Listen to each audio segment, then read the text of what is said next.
Chers amis sportifs, je ne peux que être en joie. Nos éléphants de Côte d'Ivoire ont relevé notre dignité. C'est avec bonheur, c'est avec joie, c'est avec humilité, avec fierté qu'aujourd'hui, je m'adresse à vous, les sportifs ivoiriens, les supporters maso des éléphants de Côte d'Ivoire. Ça fait plaisir, ça fait plaisir, ça fait plaisir. Je peux que dire bravo à mon petit frère MS et son staff technique. Ça fait plaisir. Au président Idriss Diallo et son bureau exécutif pour le travail abattu. C'est pas facile, ça n'a pas été facile, on le sait. Je peux faire en rigoler. 3-0, la Côte d'Ivoire est qualifiée pour le Mondial 2026 au Canada, qui va se dérouler au Canada, au Mexique et aux États-Unis. Après celle de 2006, 2010 et 2014, aujourd'hui en 2025, la Côte d'Ivoire vient d'obtenir son ticket pour le Mondial 2026. Nous sommes champions d'Afrique. Je l'ai dit dans un post hier. Nous sommes champions d'Afrique. Ça n'a pas été facile. Les critiques sur la qualité du jeu des éléphants ont fusé de partout. Et aujourd'hui, la meilleure réponse du coach MS et son staff technique, c'est cette victoire. Vous convenez avec moi que ces deux derniers matchs de qualification contre les îles Seychelles et contre le Kenya, la Côte d'Ivoire a marqué 10 buts en 2 matchs sans encaisser un seul. 10 buts en 2 matchs. C'est énorme. C'est énorme, énorme. Pendant tout ce mondial, toute cette qualification, on n'a pas encaissé de but. Aujourd'hui, ce qui a été réclamé par les sceptiques leur a été donné, leur a été offert. C'est une qualification à la Coupe du Monde avec la manière, avec des buts. 10 buts en 2 matchs.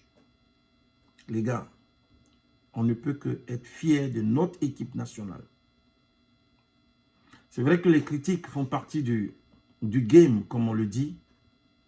Parfois, c'est difficile. Parfois, c'est compliqué. Parfois, on ne comprend pas. Il y a des pics qui sont envoyés. Mais comme je le dis, ça fait partie du métier.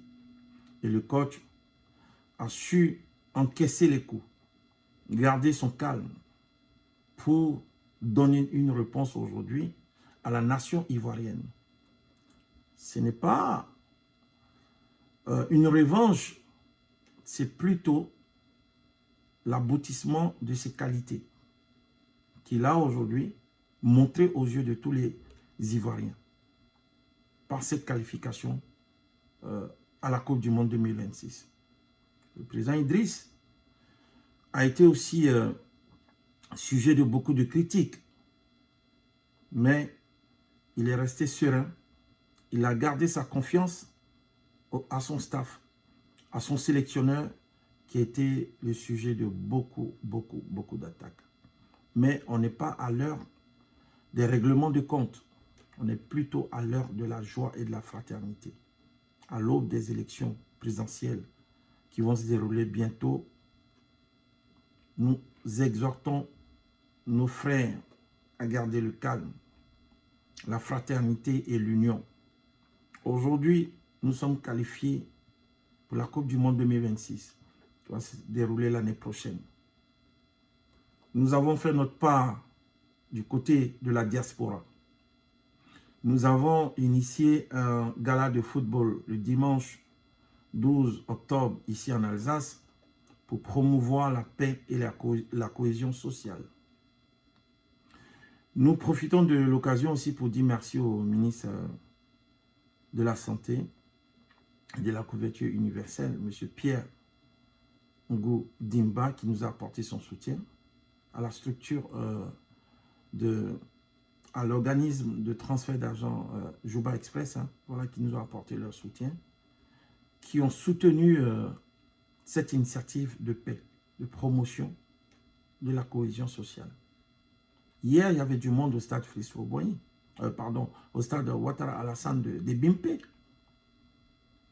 Sans connotation politique et autres. Tous les Ivoiriens étaient solidaires derrière leur équipe nationale. Nous n'avons qu'une seule nation. Nous n'avons qu'un seul pays, c'est la Côte d'Ivoire. Après tant d'années, 2014, ça nous fait 11 ans qu'on retrouve le mondial dans la paix et dans la joie. Et ça, c'est quelque chose d'intéressant. Je pense que cette victoire est la victoire aussi de tous les journalistes qui ont été critiques à l'égard des Messes, qui l'ont piqué, qui l'ont permis d'avancer, qui ont fait que aujourd'hui, sa réponse n'est pas sur les réseaux sociaux. Sa réponse n'est pas celle d'une revanche acerbe, polémique. Sa réponse est simplement et tout simplement footballistique. À travers ces deux réponses qui ont été celle de la semaine dernière et celle de cette semaine, positives, avec 10 buts marqués pour les éléphants de Côte d'Ivoire. Je dis bravo aux éléphants aussi de Côte d'Ivoire parce que ces jeunes ont été aussi bouleversés et attaqués. Aujourd'hui, nous n'en sommes pas à une revanche quelconque, plutôt à la victoire d'une nation, c'est la Côte d'Ivoire. À travers cette victoire, les éléphants de Côte d'Ivoire nous redonnent la joie de vivre cette fraternité, cette union qu'on sait de la Côte d'Ivoire. Bravo à vous les éléphants. Cette victoire est aussi pour les supporters Mazo, les supporters Mazo des éléphants qui ont tremblé hier, qui ont tremblé depuis longtemps, avec les critiques et autres. Cette victoire est pour vous. Sans oublier les journalistes sportifs, sans Sévérin, Gourou Martial, le chargé de communication. Voilà, un peu, je ne sais pas si je peux m'exprimer ainsi. Choualio Aïdara. Voilà. À tous ces journalistes sportifs, cette victoire est pour vous. Sans oublier Kipré Tibé, Freddy, on est qualifié pour le mondial. Rien à dire. Je profite aussi de l'occasion pour dire que ça a été pour nous l'occasion de présenter un hommage, un vibrant hommage à notre frère Pascal Dibé, voilà, qui nous a quittés la semaine dernière. Notre frère footballeur, gardien international ivoirien qui nous a quittés. Ça a été un moment difficile à accepter, un moment difficile à prendre, d'apprendre cette nouvelle, triste nouvelle qui nous est tombée comme ça sur la tête. Je profite de l'occasion pour présenter toutes mes sincères condoléances à sa famille biologique, à sa femme depuis l'Allemagne, à tous ses enfants ici et voilà que je connais, et à toute la famille sportive. Pascal, de là où il est, nous lui disons, repose en paix Pascal, on est tous avec toi. C'est que de là où tu es, sache que les éléphants de Côte d'Ivoire nous ont offert une victoire symbolique hier, une victoire mémorable qui vient nous rappeler cette unité des Ivoiriens, l'union des Ivoiriens, la fraternité qu'on connaît des Ivoiriens. Repose en paix Pascal, repose en paix, on est ensemble. Merci à tous.